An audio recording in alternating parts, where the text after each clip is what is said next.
easy for me to print here, but I know it will not go beyond this.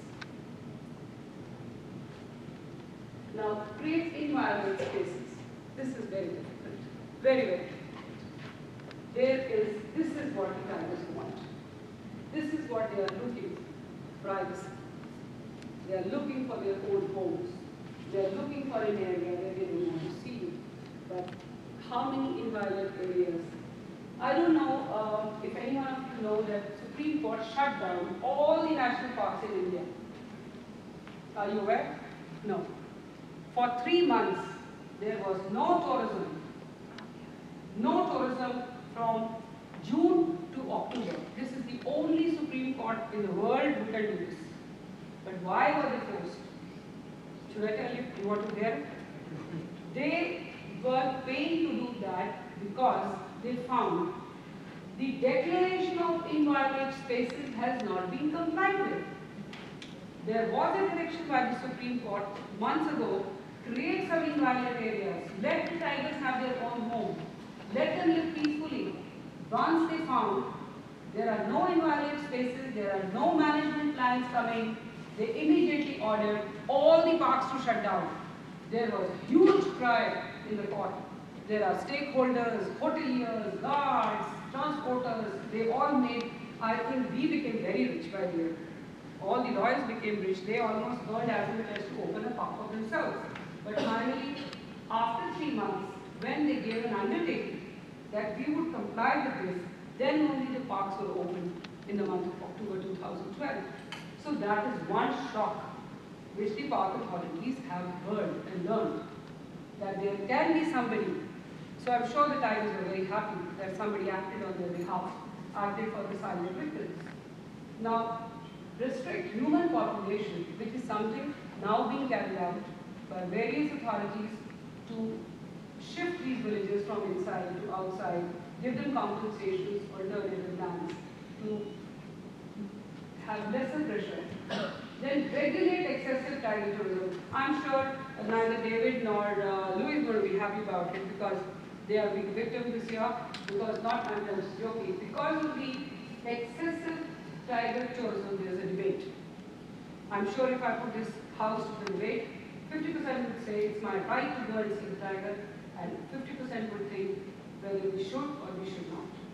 So this subject I like to leave it open. But if you want to ask my opinion, I would say regulated, there is nothing called regulation. Regulation in life is very difficult. Particularly when it involves passion, when it involves love, when it involves interest, when it involves people who want to see such a beautiful animal. So it has to be your self-regulation. Self-regulation means when you go to the park, how you need to behave, how much you need to show interest. You can see 50% of the people who visit the park are either making noises, or they are talking, or they are just interested in tiger. You saw the tiger, you saw the tiger, you saw the tiger. I might share in Bandhavgarh Jungle Lodge, where you go and stay. We had several tourists who were drinking extra. He said, what's wrong? We didn't see the tiger. We didn't see the tiger. We are just trying to, get rid of this. We have had 7 days here. Out of 7 days, we have made 14 trips, but we are really stuck. We are just trying to get over our depression. But can I say one thing? In this regulation, there has to be a mental regulation, that is love for nature, love for environment. Do you go and see the focus of tiger, or do you appreciate his habitat itself? That is something which is to be taught. So before you all go, before you commit yourself, and you fall in love with this animal, just feel, try to feel that what is he surrounded? What are the things around him? The birds, the trees, the tranquility, the beauty, the water, and of course, a feeling that maybe with all this, I will get to see him, and that will be a beautiful moment. And that is called, according to me, regulation, and that is what we need to exercise of our own, not by legislation or by the authorities. Now, this is a wonderful translocation attempt made in Sariskai.